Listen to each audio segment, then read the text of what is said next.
two writers, one just starting out, the other a bestseller. Join James Blatch and Mark Dawson and their amazing guests as they discuss how you can make a living telling stories. There's never been a better time to be a writer. Hello and welcome to the Self-Publishing Formula Podcast with Mark Dawson and James Blatch. Here we are. We should say we had a go at doing this late last night. We both had gin and tonic. You had beer as well. And for reasons not related to alcohol, we're doing it again today.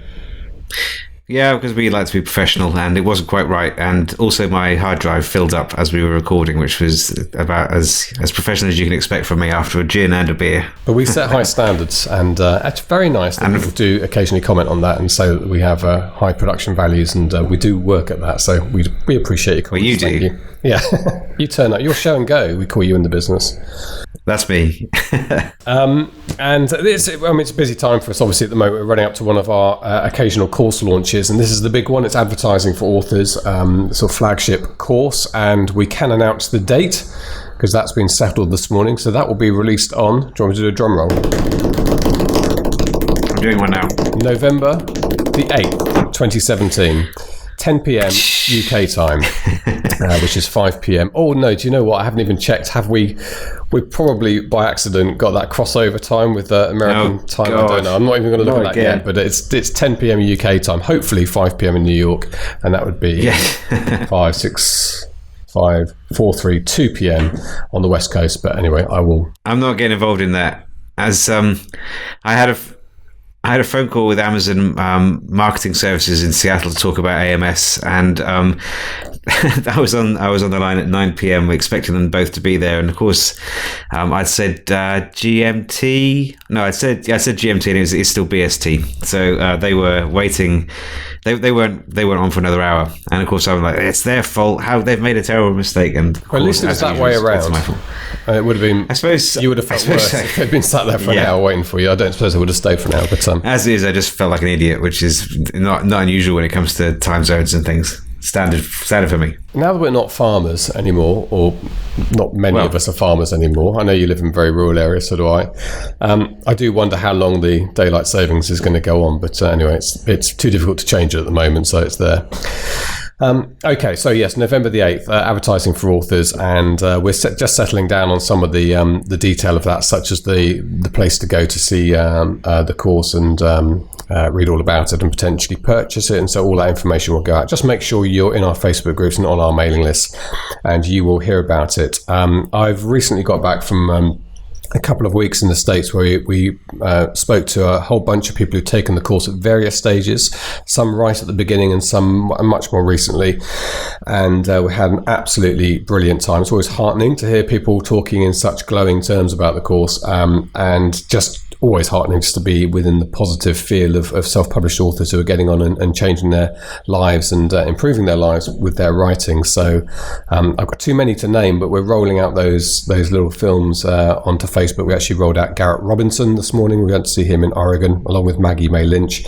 And Garrett was a guy just waiting for you to turn up in his life, actually, Mark, wasn't he? Because he's a good writer, he's got good inventory on the shelf, and just had struggled to do the next thing and couldn't quite work out how to do it. And suddenly you popped up with a couple of emails in his inbox, and he is now living the dream. Yes, he's done amazing. Garrett's a good bloke, and one of the, as I said in the Facebook group, he was actually the first person to join the Mastery Facebook group that's associated with the course. So he was in there right at the start. So I've always been delighted to watch how things have gone for him. Yeah, isn't that SPF part of the SPF legend, the law? Okay, so there's a slightly linked to the course podcast, but it does stand alone by itself as well. So if you're in the course already, or you have no intention of buying the course at this stage, might be too early for you, this podcast will still be very relevant. So this is going to be about BookBub Ads, and the reason it's linked to the course is we're delighted to announce that we have a brand new bonus course that goes along with advertising for authors, joining that stable, which is going to be BookBub Ads for authors. And what's fascinating about this, and I'm editing the course at the moment, it's brilliantly done, not by Mark or me. We have a guest author, and that is somebody who just got under the skin, and while lots of other people were falling away a little bit with BookBub ads. Some people were making money. A lot of people saying can't make it work. This guy thought, I think this platform might work with some careful attention. He gave it that careful attention. He really did. And he has put together a brilliant blow-by-blow explanation of how to make the BookBub ads platform work for you. And the author in question is our old friend Adam Croft. Yeah, he's done great. So people probably will know who Adam is, but he took the ads course second or third time around and had tremendous success with just one book, which is kind of goes counter to what my usual teaching is when it comes to Facebook ads. But he did really, really well. And then he contacted me maybe 6 months ago and said, like, what are your feelings on BookBub CPM ads? And I tried them a bit. They work very well for me on launch times because I'll tend to send ads on a limited time frame to people who like me on BookBub. So that's maybe 6,000 or 7,000 people BookBub thinks like me, maybe a bit more than that now, I suppose. And also to a very select cadre of similar authors, and those work well. But then I always found I was one of the ones who dropped off. I didn't use it as part of my regular armory until then. But Adam showed me what he was doing, especially with regards to kind of non-Amazon US sales. And I had another look at it, and I got back into it again. And I am very pleased to say that this was one of the rare occasions where I was wrong. Adam is bang on. He's really doing well with these BookBub CPM ads, and the module he's put together is great. He's a really good presenter. It's the usual high standard that you'd expect from the Blatch editing suite, and some really fantastic actionable tips that will enable people to take BookBub CPM ads and insert them into their regular ads platform and sell books, especially books on places like Apple, Kobo, Barnes & Noble, even Google. I've sold books on Google, which I thought I'd never be able to say, but that's been made possible by these ads. Yeah, and lots of good detail coming up in the podcast. Obviously, it's not the same level of detail we can go into in a several hour long course. I haven't actually totaled it all up, but it's several hours, probably double figures, and 19 odd sessions from memory. And for me, it's a classic SPF course in that you can go elsewhere and learn how to use a platform. You can learn how to use AdWords. You can learn how to use Facebook ads. This course tells you how to make it work for you. And it's not really about using it. So you skip, you get the bit about setting up your account and how it works and operates. And then the meat of this is how specifically as a self-published author to get the most out of it and make it work for you. It's a really brilliant course. And we've got a great interview with Adam, who's very kindly also put together a PDF giveaway with some top tips to get you started on BookBub ads. And just to reinforce, as we do at the beginning of the interview as well, this is not about BookBub featured deals. This is not a tips on how to get a BookBub featured deal, although that is a bonus session actually in the course if you do end up with the course. However, this is about the ads platform, the paid ads platform, where you can put your little ad at the bottom of emails using their targeting system. And Adam's put together a giveaway, and to get that, quite simply go to selfpublishingformula.com/BookBub ads. All one word, BookBub ads, selfpublishingformula.com /BookBub ads.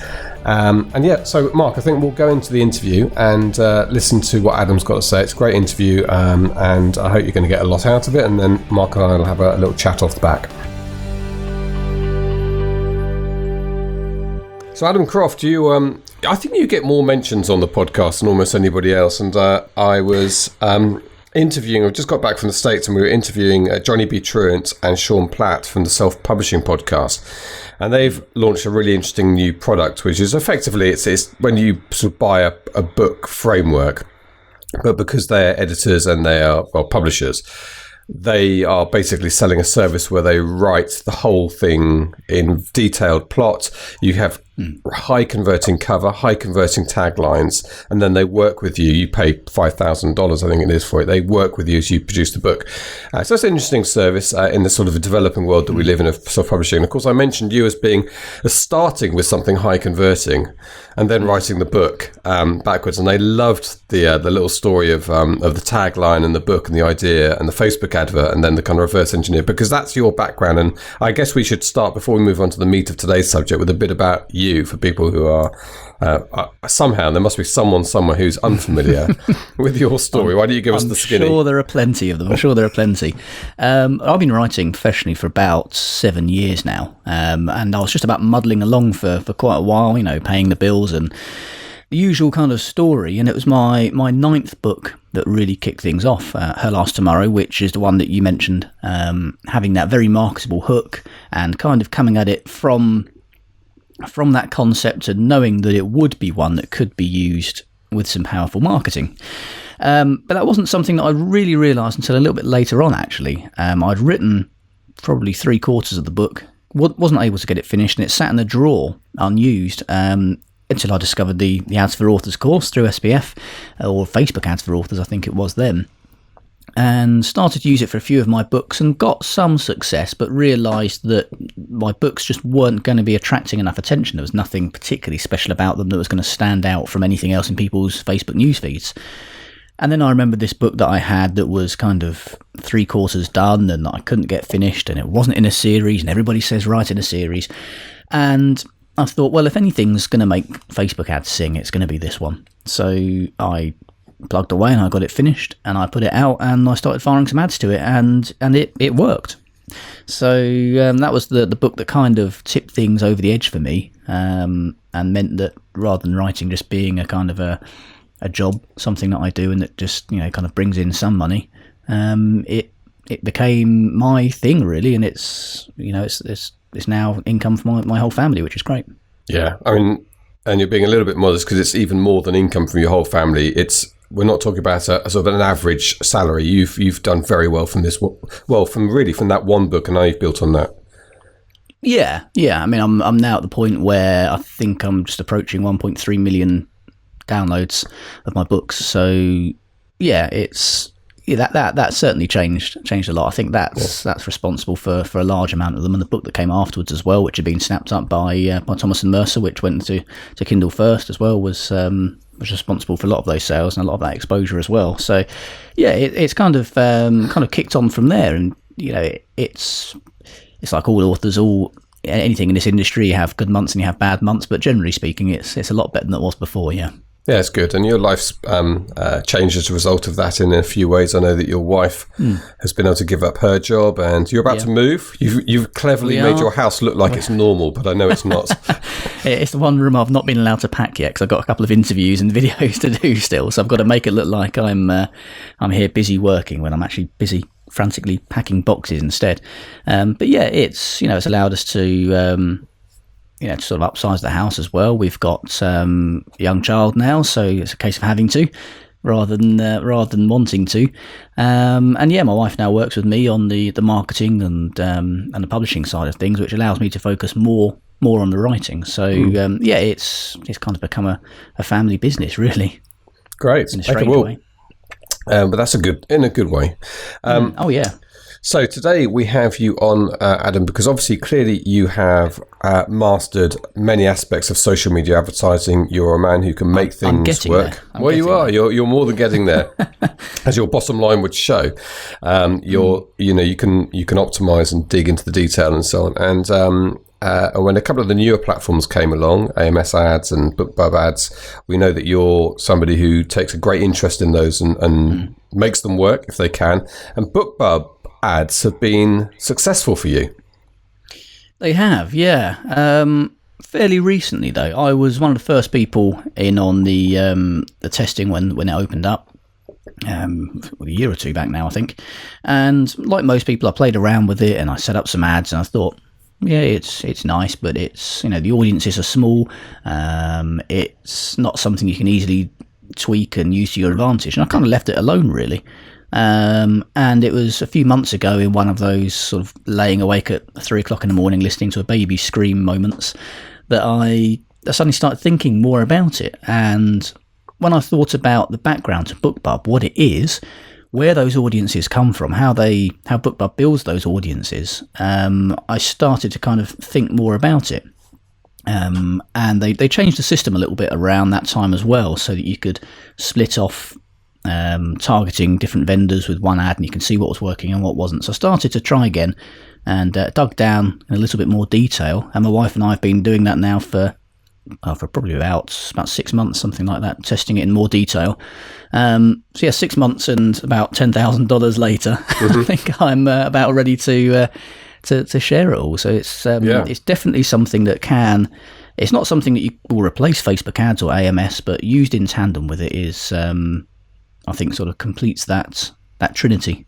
Yeah. Well, you've got to the point where Mark Dawson has commissioned you to write a module for the Ads for Authors course, which is obviously shows that you've attained a certain Zen level of competence with Yes, I'm in the club ads. now. In the club, you get a T-shirt, but you haven't got a mug. I have to say, I haven't. I've got a great mug. I've got this one. It's a really good mug. If you're watching on YouTube, yes, it's a really good. Which has never had coffee in it, because I've not actually drunk coffee in nearly a year now. So how can you not drink coffee? You're the only author I've ever met who doesn't drink coffee.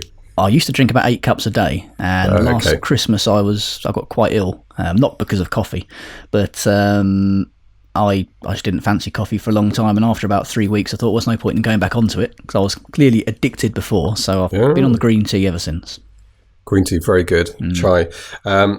I'm jet lagged, and I would not be doing this interview at the moment if it wasn't for my drug of choice. But I'm only a two a day man, so yeah, at the moment it's not a habit. We all start off like that, James. Yeah, Nescafe is my gateway. Coffee, anyway. Okay, so we're going to talk about BookBub ads in a little bit more detail in this episode of the podcast, and that's why you're on. And I guess we should start with a kind of general outline. As I've been editing your course, it's quite funny at the beginning how often you're sort of stressing, this is not BookBub featured deals. You kind of hit, this is not BookBub featured deals. This is not BookBub featured deals. This is BookBub ads. So why don't we explain what BookBub is, why people know it most commonly, and then move on to the ads platform. That's probably a good start. Well, most people know BookBub because of BookBub featured deals, and this is not BookBub featured deals. BookBub, in short, for anybody who doesn't know, is a service that essentially ties up readers with books. If you sign up as a reader, you will be sent an email every day or every week, whichever you choose, for the genres that you subscribe to. And they will send you deals for books in that genre for authors you might not know and books you might not have heard of. You might want to take a try on. They're either free or they're 99 cents. And for authors, it's a great way of getting your books in front of those readers, because BookBub's audiences are huge. I mean, yeah, they're not as big as Facebook or Amazon's, but relatively speaking, for a mailing list of readers, it's enormous.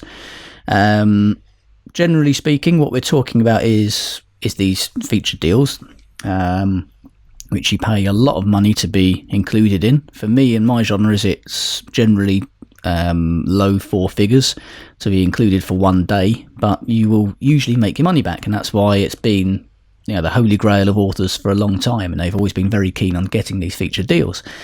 And a couple of years ago, in the emails, they started to include paid for CPM ads at the bottom of the emails, which is what this course is about, because the featured deals have an editorial process, they have an extortionate fee, and most people are rejected for no good reason other than they are enormously oversubscribed. So doing ads means that you can get into those BookBub emails and be exposed to that audience of voracious readers for actually a pretty low cost when you're looking at it compared to Facebook ads, for example. So that's what the course focuses on those CPM ads. And we're going to talk about the nitty-gritty in a moment. But just on that point about it's expensive to get a featured deal, however you make your money back. And there's another aspect to that, which is the exposure you get, even if it's not a direct sale. And I've heard quite a few authors, in fact, I've been chatting to a couple in the last couple of weeks who said for them it was a transitional moment for them getting that BookBub deal that went beyond the actual income they got back immediately. It gave them an exposure level. And is there a knock-on effect with ads, the ads platform for that, or a similar effect? Well, there is, because the audience is the same. The people who respond to featured deals are the people who respond to ads, because it's being shown to the same people. It's the same audience. Yeah, you're right. It's not just the book that goes into a featured deal that has the success and makes back the money. If you're advertising, for example, a lot of people will advertise their book free on BookBub, and you think, well, how can you possibly make your money back on that? But if you're advertising a first in series or the first 3 box set, the read through effect, is something that makes the ad profit anyway. And BookBub's readers are voracious. I can't remember the exact stats, they're in the course, but it's something like 95% will read a book through BookBub from an author that they've never heard of. And something like 2/3 of them will, if they like the book, will go out and buy the rest, and they'll buy them at full price. They're not just after discounts. So this is a way of picking up readers who could be your next superfans. It's not kind of the scattergun approach of Facebook or AMS. It's much more targeted. It's a different form of advertising. It's not that kind of wide branding advertising necessarily, but picking up those very specific, very keen readers who perhaps haven't heard of you. Yeah, and they're a great team. Katie Donnellan from BookBub was in at NINC in Florida and with her team, and we've had her on the podcast in the past and will again in the future, and they don't rest on their laurels. I don't think BookBub's a passing phase. I think they will adapt and change, and they're at the top of their game at the moment.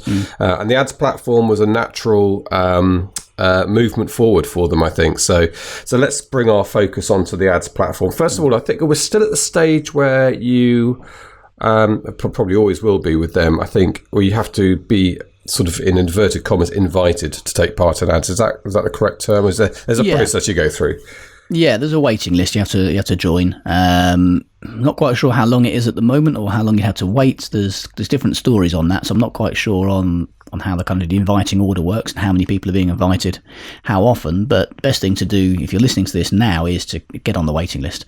Go to BookBub's website. We'll put a link at the end of the podcast as well to help people get there and get their name on the list, because you could be waiting a little while to get on. Once you're in, it's all systems go, really. It's because it's limited with who can advertise at the moment. It's good fun to have a play around and see what works, and things aren't being flooded too much in the way that they perhaps are on some other platforms. Yeah. Okay, so what does it look and feel like compared to AMS and Facebook ads or the other platforms? Are we talking about a similar beast?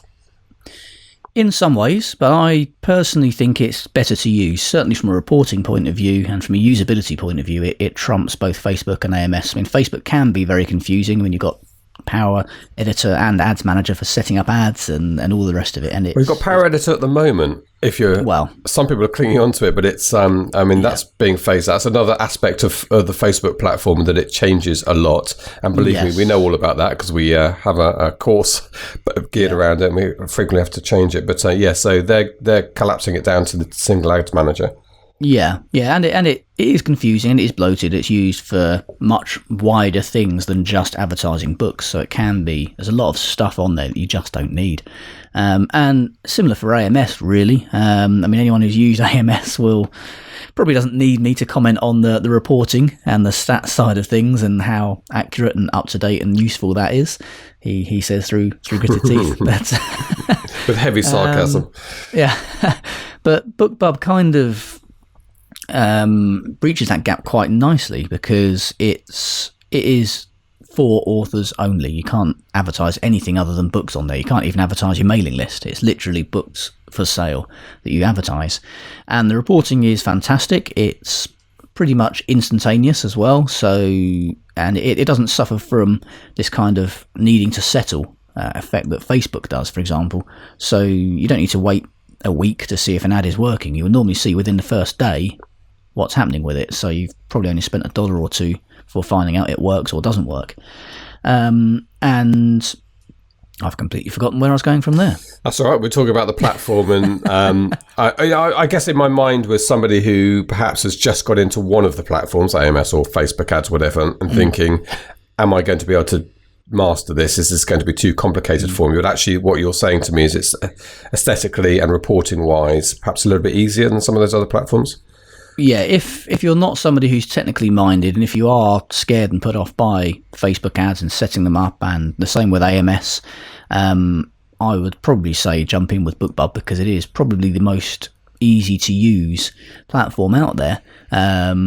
It's very usable, very easy to set an ad up. In terms of the graphics, I would always recommend having your own ones created, but you don't even need to do that. BookBub will automatically generate an ad graphic for you if you want them to. They don't convert as well. From your cover? Yes, yeah, using the cover. You type in the name of the book and it automatically grabs the cover, or you can upload a different one if you want to. And you can change the text and what's written on the button, and BookBub does the rest. It's not what I would recommend if you have got access to a designer, if you can either design your own or pay for a designer. But if you're just looking to test at, a couple of dollars and see what happens, then that's a great way of doing it. I would always recommend, if you can, having your own ads designed, especially if you're looking to do BookBub ads as a serious part of your marketing plan, because the increased conversion rates and therefore the increased profits will usually pay back for the money you've spent on the advert itself and more. And of course it gives you the option to test as well. You can change colours, you can change graphics, you can swap things around and see what works. So you can't really split test in the same way with the automatically generated ads. You briefly mentioned budget then, Adam. What are the limiting factors here? How much do you need to play with here to get going? Generally speaking, a lot less than Facebook, and it's not as hit and miss as AMS either. So generally speaking, even with a bigger author audience, I will still only spend on one ad about $5 a day, something like that. Because the audiences are smaller, you can drain them more quickly, but that doesn't actually matter because BookBub only shows your ad to readers a set number of times and then it won't show again. So it's not like Facebook where it'll keep doing it, will get tired, and the cost per click will go up and fly out through the sunroof. So it's much more usable from that point of view. And the clicks tend to be a lot cheaper as well. I've had a lot of instances where I've been getting clicks for literally a cent or two. Sometimes it can be much more, but the beauty of BookBub is that it reports in such a way that you can just switch off one particular aspect of that ad. So say I've got a book running for an ad running for one of my books. It's running to all retailers and all territories. If I can see from the reporting that it's not working as well Apple US as it is everywhere else, I can just hit the toggle button and I can switch off Apple US and it will continue showing everywhere else, but the more expensive and the lower converting channels won't show anymore. So you've got that kind of macro control over it, and you don't need to set up an individual ad for Apple, one for Kobo, one for the US. You just set up an ad for that book to that audience, and everything else is controllable thereafter. So you talk about, let's explain that to me. So when I see the advert at the bottom of my email from BookBub, you say you've targeted Apple and Amazon separately. So how does that work from a user point of view? When I click on the book, when I click on the ad, where do I get sent to? How do I choose that? Well, BookBub will have you down as either a Kindle reader or an Apple reader or a Kobo reader, either because you selected it when you set up your BookBub account, you've told it, or it knows which links you tend to click on in BookBub Feature Deal emails. So it has you down as one of those, and it knows which country you're in as well. So that's how it decides which one to show to you. So you'll be effectively in that audience. You could be in two of them. You could be down as a Kindle reader and a Kobo reader, but the link to the ad will send you to one or t'other. Okay, so when you create the ad, you put in the various links, and you could only put in an Amazon link, and your ad's then only going to be served to people BookBub know are Kindle readers or buy their books from Amazon. Yeah, okay. Yeah, I mean, generally speaking, I tend to avoid Amazon US, Amazon UK. I do sometimes try them, but they tend to be where most people are sending their ads. The clicks tend to be a bit more expensive. Of course, if you're in KDP Select, then that's not a problem because you've got page reads and other things that can kind of nullify that effect. But generally speaking, I use it for picking up sales at Kobo, at Nook, and at iBooks as well. Okay, and that's quite a big point, Adam. Let's just dwell on that for a second, because I've spoken to a few people who've not got BookBub ads working as profitably as you have. And I've said to them, because I'm doing the course now that you've written, I've said to them, well, Adam Croft says don't serve to Amazon. And they're like, what? Why would I not serve to the biggest retailer on the planet? But this is something you found, and it could be the difference between being profitable and not profitable with BookBub ads. Well, it's not all about Amazon, especially if you're wide. I mean, for me, Amazon is probably not even half of my, sort of monthly income. So it's not. I mean, it is still the biggest player in many ways. But there's AMS, for that. That's purely for Amazon. There's Facebook ads, which work a lot better for Amazon quite often than they do for other retailers. So this is the ads platform that is very, very good at picking up sales on other platforms. It's not to say it doesn't work with Amazon. It does. I quite often shift a fair few books at Amazon through BookBub Ads, but that needs to be managed in a particular way. And if you're in KDP Select, then don't think, oh, well, BookBub Ads aren't any good for Amazon, because if you're in Select, you've got page reads, and that tends to make up the difference, which is obviously something that I can't take advantage of because my books are wide. But yeah, that for me, I've found it is a lot better for picking up those sales on other retailers. So if you are wide, if you've got books on Kobo, if you've got books on iBooks and Nook, this is where you can really utilise an advertising platform that makes the most of those. 'Cause that's something you can't do through AMS, and it's something that is tricky through Facebook as well.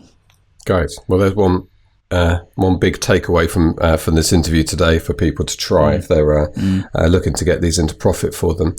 Okay, so $5 a day seems quite low for a seven-figure author like you. That was sort of surprising to me. That well, this is per ad, and I've normally got a few running, a couple of dozen at least. Okay. But nonetheless, so for each ad, and but like you say, if you're getting clicks at 1 or 2 cents, that $5 goes quite a long way. It does, yeah, and conversion rates are normally quite good as well through BookBub, because you're not getting anybody clicking on those ads who's not a reader. I mean, no matter how narrowly you target an audience on Facebook, there's always going to be some spillage. It's always going to show to some people who never going to read your books. I mean, the example that I use in the course is my dad. He sees my Facebook ads show up in his Facebook feed, and he clicks on like and shares them because he's my dad and he wants to help me out. But as a result, Facebook thinks that he really likes crime fiction now, and he just doesn't read books at all. So as a result, he's seeing crime fiction book ads in his newsfeed all the time, and he's never going to click them and he's never going to buy them. So you're not getting that effect with BookBub, because the only people who are seeing those ads are people who have signed up to be shown deals on a daily basis, and they've said, hey BookBub, each day can you send me some books I might like? And you're basically giving them what they've asked for. Whereas on Facebook, people generally speaking don't go on there to buy a book. You've got to catch them in a different frame of mind. I mean, they're kind of semi-receptive. They're not busy working. Clearly, they're on Facebook, but you've got to make that extra effort to grab them. Whereas with BookBub, you don't need to, because they've opened up that email because they want to see what new books are available. So I think obviously you should send your dad an invoice for $5 or $10 for all those clicks he's costing you. But so in terms of conversion rates, first of all, how do you track conversions? BookBub's got a pretty good reporting platform, you say? It has. It shows you obviously everything except ROI, like most ads platforms. But you can use affiliate tracking with your BookBub ads. It will, if you say, look, this is my book, I want to advertise on Kobo and Apple and on Amazon, it will pre-populate links, but you can edit those links, and you can add your affiliate tags, which is how you can track ROI. So BookBub will let you know how many times your ad's been shown, how many times it's been clicked. It doesn't actually at the moment tell you the cost per click, but that's easy enough to work out by dividing one by the other. And it gives you the click-through rate as well. So you can see how much you've spent. You can then go into your Amazon affiliates or your iTunes affiliate account, and you can see how much has been made in sales on that day, and you can calculate your ROI that way. So it's not as hit and miss as it used to be. And I was quite late to the party actually discovering that you can use affiliate tags. But that means that you can directly see how much money you're making from these ads. Yeah. Okay, so you're running several ads, and you tend to run about $5 a day. So, as in terms of your overall ad spend, is BookBub's an important part of where your marketing effort goes now? Yeah, it is. I think it's probably split between the three. I'm not really doing anything on Facebook at the moment, but that's purely a time thing with everything else that's going on. So that needs more kind of micromanagement, whereas BookBub and AMS can be left to run to a certain extent. But yeah, I mean, $5 a day, the reason I do that is because it's not the same as Facebook in that scaling it up has huge advantages, because it doesn't. Facebook's got an enormous audience. If you're spending $5 a day and your audience is 1 million, it's going to take a long time for you to reach all of those, and the ad will probably then be tired for a number of other reasons. It might just look old by the time it's got to that millionth viewer. But with BookBub, there's really no advantage. All you're doing really by hammering the budget out in 1 day or 2 days is getting the same number of views and the same number of sales in one go, rather than spreading it out over time. So I tend to prefer personally to have that drip feed effect, and I don't need to worry about the ad getting stale, because after it's been seen a handful of times by each person, BookBub stops showing it. So you don't get an old ad that runs away with itself. Okay, well, let's move on to targeting, Adam. And it's another real advantage of BookBub's audience as opposed to Facebook's audience, in that you're targeting not just, as you say, to readers, people who read and buy books, but genre-specific readers as well. Yeah, I mean, the way that BookBub builds the audience is, say, for example, you get BookBub's featured deal emails every day. One of my books is in a featured deal. If you click on that, then as far as BookBub is concerned, you've shown an interest in my books. So when somebody else then goes to run an ad and enters one of the keywords as Adam Croft, you're then in that audience because you've shown that you've got an interest in those books. So that's how you would essentially run an ad to a certain audience through BookBub. It allows you only 2 things that you can use in targeting, and that's author names and genres. So there's no kind of like Facebook having to think of keywords and all the rest of it, and AMS. It's not quite as broad. It's very, very specific, and you can't run an ad to an audience that isn't big enough either. So it will only let you run an ad that's got a decent sized audience that you're likely to get some kind of return from. So it's different in that sense. I tend to run ads. Each one will go to one author, because even though in the reporting, BookBub will split it off so that you can see which vendors and which territories are working, which ones aren't, it doesn't do the same by keyword. So you have to do that manually by creating an ad for each one, which I find tends to work best, because otherwise you could run 1 to 3 or 4 authors in one ad, and one of the author keywords could be costing you an absolute bomb and pushing the price of the rest up, but you wouldn't know which one it is. So in terms of getting that control, it's best to run an ad for one book and one author keyword to all the vendors and territories you're looking to target. Okay, another good tip. The editorial look and feel of the adverts, is there anything specific to BookBub you do in terms of what you say, the copy you use, the taglines? General marketing principles, really, but it's difficult because the ads are quite small, so you have to try and squeeze a lot on without making it look cluttered, and that's kind of the art of it, really. There are certain things that it's best practice to use, things like calls to action, but things with calls to action is they're kind of misunderstood sometimes. People think you've got to have something bold like buy now or get this book, and that does sound a little bit kind of grabby sometimes. I always find that the best thing to do is to make people want the book, and that kind of call to action is much stronger, rather than telling them, hey, you want this book, buy it now. You tend to get that kind of response. Well, they're readers, right? And they're looking for books that they want to read. So if they find a book they want to read, they don't need a CTA because they're going to click on it and buy it. So that would make more sense for a BookBub audience. It does, yeah. And I mean, they're not looking for a salesman either. They're looking to this is kind of a digital bookshop. They're looking to browse through and see what grabs their attention, not what's being necessarily sold to them. Having some kind of mention that they need to click is good, because otherwise it's just a kind of roughly square graphic at the bottom of the email, which could be anything. It looks different to the featured deals as well, so it's not immediately obvious that you can click it to get that book. Mentions of discounting and pricing does work, but we know from BookBub's own stats that they released that 3/4 of their readers will buy full price books. So it's not not vital that you've got a book on offer. So this is where it's different from featured deals. Again, you don't need to have your book free or at 99 cents. You can advertise a $6-7 box set quite happily through BookBub Ads without any issues at all. I know Mark's done exactly that and making some very good returns. So yeah, it's a different beast from the other platforms in that sense. And you talked about having the ads designed. So BookBub will turn around your cover into an advert, but your preference is to have something designed. And how different does that look from the one that BookBub would spit out from your cover? Well, it looks as different as you want it to look if you're having it designed yourself. I mean, the thing about the BookBub ones is they are quite formulaic, so they do look roughly the same. They perhaps don't stand out as much because there are going to be a lot of adverts that look like that, because anyone who's using the auto generation feature will have an ad that looks broadly similar, at least from a kind of a branding point of view, so you don't get to set yourself apart like that.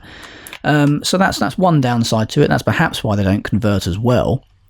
And you don't have the level of control either. You can't, for example, change the colour of the button. You can't swap the cover over to a different side or take the cover off and use some other kind of imagery. You're kind of boxed in slightly by what the system can do. So you don't have that same level of control and ability to test as you would if you're using custom graphics. Yeah. Launch time. So let's say you come up with a new book. You've got an audience on BookBub, and there are probably other authors targeting your name because of your profile. Yeah. So you talked earlier about spending a little bit less and spreading the the sales over a few days. But is BookBub a platform that you could utilize to get yourself up the rankings in those all-important first few days of a new book? It is, yeah. I mean, there are two different ways of advertising at BookBub. Like I say, you can target authors and you can target genres. Generally speaking, for direct sales, just targeting a genre, even though you might have a bigger audience, it's not going to convert as well as targeting specific reader audiences. But it is quite good for branding. For example, building awareness of a new release that's available for pre-order and getting those eyes on those books. And then later on, once the book's out, or once you want to get more specific and get people to start actually buying it, you can target specific author audiences. And one of the ones that always works well and that you should always use, especially when you're advertising a new release, if your audience is big enough, is to target yourself, because almost without exception, you will be your best audience, because not only have, for example, if I'm targeting, say, Mark Dawson as a target audience, even though my books aren't anything like his, which wouldn't be a good move from the start, but then people who see that ad are people who like Mark Dawson's books and might also like mine. Whereas if I'm targeting myself as a keyword, I'm targeting people who I know like my books. They've clicked on my ads in the past, they've clicked on my featured deals in the past, or they've gone to BookBub and followed me on BookBub. So these are people who they're aware of me. The branding bit, pardon me, a frog in my throat today. The branding bit is already done, so you don't have that initial battle. They're already aware of you, and for a launch, that is a very, very worthwhile strategy. Yeah, definitely. It's just occurred to me that particularly yourself, targeting yourself for those early days and getting that visibility. And we know that momentum can carry through for a launch, can be an important factor in the success of a book. Yeah, I mean, there will be, even if you've got a new book out, we can kid ourselves sometimes that sending something out to the mailing list and putting it on Facebook, everyone's aware of it. But open rates on emails, even having a third or a half of your mailing list open the emails is a good result. So that's a lot of people who haven't been made aware of the book. People don't go on Facebook all the time. Facebook doesn't show everything in everybody's news feeds. There are a lot of people that can slip through the net, and even fans of yours can not know you've got a book out. They've got other stuff going on in their lives as well. They need to be reminded a few times that it's there. So that's where targeting your own readers can help. It can really remind them that book is there. Yeah. Well, Adam, you'll be pleased with the frog in your throat to know that we're coming towards the end of this interview. You can go and I'm in good company. I'm going to call it doing a Theresa May. Yes. Yeah, we've just had our Prime Minister cough her way through a conference speech where all sorts of things went wrong for her. Well, fortunately, this hasn't been as bad. Comically, the slogan behind her kept dropping letters. We were in the States watching this. It was on YouTube videos, but she's making this speech and it said "Build a Better Britain" or whatever people say, and the letters were dropping away. Once things start to go wrong, it's going so well for her. Yeah, once things start to go wrong in politics, it reminds me of Gordon Brown. Do you remember? Think whatever he did for a few days, nothing worked. Couldn't win. Yeah, couldn't win. There you go. Anyway, we're talking about winning today, right? Tiger blood, as what's his name from Two and a Half Men would say, Martin Sheen. No, Charlie Sheen. Tiger feet, but that was something totally different. Mud, yeah. There's about you, me, Mark, and maybe 3 other people listening to the podcast who get that reference. But you have to be British. A tiny ripple just went around the world going, yeah. Wow. Brilliant. Is there anything we've missed? Anything I've missed in terms of quizzing you about, top tips or values to take away from this chat about BookBub Ads? I think so. No, I think it's far too early in the morning to be quizzed. So I'm happy with that if you are. I am as well. Yes, that's very brilliant. I mean, this is a standalone interview. We want people to get some value out of it, but obviously part and parcel in the next few weeks is that Adam's put together a really fantastic detailed online course on how to run and maintain BookBub ads and give you the best chance of making them a profitable part of your marketing setup, and that's wrapped into our Advertising for Authors online course, which is coming up.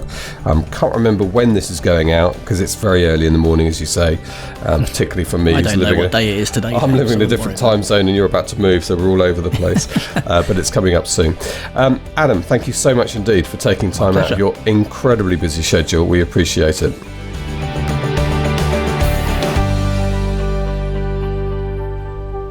There you go. So he's a man. Do you know there are similarities between you and Adam? There's a kind of tenaciousness to him, and you could tell that he was irritated that the platform wasn't quite working for him at the beginning, and he cracked it, and he really has. So he's leading the way on that, and we were very grateful that he stepped forward for us.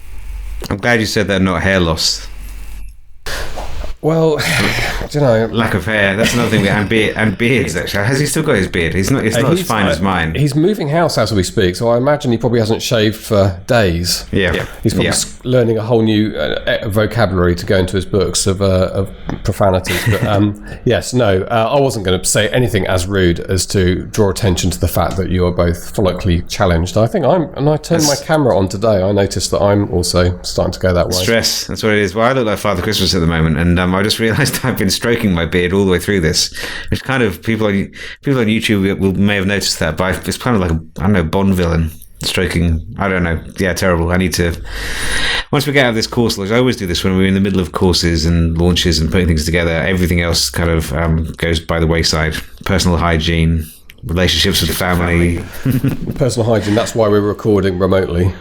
Exactly. Yeah, I'm in my hermetically sealed office, which is best for everyone concerned. I noticed that exactly the same thing. Things go by the wayside, and you become, when you're outside of the work environment, you become slightly vacant, and your family can't pick up on this if you sort of staring off at the middle distance. I left my heating on in this office last night. It was literally knocking on 100 degrees Fahrenheit when I got in here this morning. And was it really knocking on 100 degrees Fahrenheit? It was knocking on 100 degrees Fahrenheit. Yeah, not 100 degrees Celsius. That would obviously be crazy. But 100 degrees Fahrenheit. That is. Goodness me. I think it's probably more than that. Actually, it was ridiculous. It's like a sauna. It was exactly like a sauna. Yeah. So, and I can't have the doors open very wide because the garden's being done at the moment, and there's people out there with angle grinders cutting into slate. I have asked them to be quiet for 10 minutes while we do this, but first world problems with your host James Blatch. I'm trying to make other people feel good about their lives.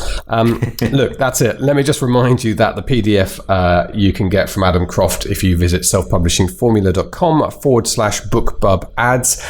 The Advertising for Authors course, Mark Dawson's premium course, Advertising for Authors, which includes, from memory, YouTube ads for authors. It will include BookBub ads for authors this time around, adding messenger bots for authors in the future, with Amazon ads, Amazon ads, AMS ads, copywriting, images. How to write better, simple ads, bonus modules from Brian. And we should say, I don't think we've mentioned this so far, that we've been constantly reviewing Twitter. Twitter's been the disappointing platform, I think, commercially for everyone, not just in our sphere, and I'm reading a lot about that. So we found a way of just about making adverts work, but it was a stretch. We got a few authors got them working, and I just about did. Really concentrating on it, but then they made some changes and that became almost impossible. And then we moved to an organic recommendation of how to use it. Ian Sutherland did us a bonus module that was very good. And then Twitter made some more changes to make that more difficult. And now we are saying, is our official SPF advice at the moment is you can use Twitter to get yourself a bit of visibility, but don't put any stock in it. Don't spend a lot of time, and certainly don't spend any money investing in Twitter at the moment, because it's not going to give you a profitable return. And we've withdrawn our Twitter module from that. The platform may develop in the future, and we obviously keep a watching brief on it. But I sense, and I've said this now, probably been saying this for a year, that I think the Twitter ads platform is in an uncertain place. I don't think they know quite what they're doing. It's nailed down It is basically the market leader in harassment, sexual, hate speech, sexual harassment. If you can't beat it for that. But anyway, let's. They've carved out a niche. Yeah, not particularly profitable niche for us, unless you. Not for us, exactly. Well done, Twitter. Anyway, so Twitter's going to come out, and everything else is in, and the course is being loaded up. Anyway, so that's it for us. Thank you so much indeed, Mark in Salisbury. I will go back to finishing off the BookBub Ads course to make sure that's out and ready for our new users. November the 8th for the course, and we will be back next Friday. We're a little bit of flux at the moment as to what we're going to do for the next couple of weeks on the podcast. We've got some really good interviews and they're all vying for a place, but within the next few weeks certainly will be Hugh Howey, who's a big name, well-known name in this area, a bit of an inspirational guy, I think, to you personally. Hugh Howey. That's what I said. I think you can't hear me very clearly. Oh, sorry. No. Yeah, we do have some communication issues. They'll be sorted by the time you listen to this. We record things locally. But Hugh Howey's a big interview coming up soon, and it's a really good one. So I'm not quite sure exactly where we're going to drop that in yet, but it's going to be soon. That's to look forward to. Thank you very much indeed for joining us. Have a great week writing and a brilliant week selling. We'll see you next week. You've been listening to the Self-Publishing Formula podcast. Visit us at selfpublishingformula.com for more information, show notes, and links on today's topics. You can also sign up for our free video series on using Facebook ads to grow your mailing list. If you've enjoyed the show, please consider leaving us a review on iTunes. We'll see you next time.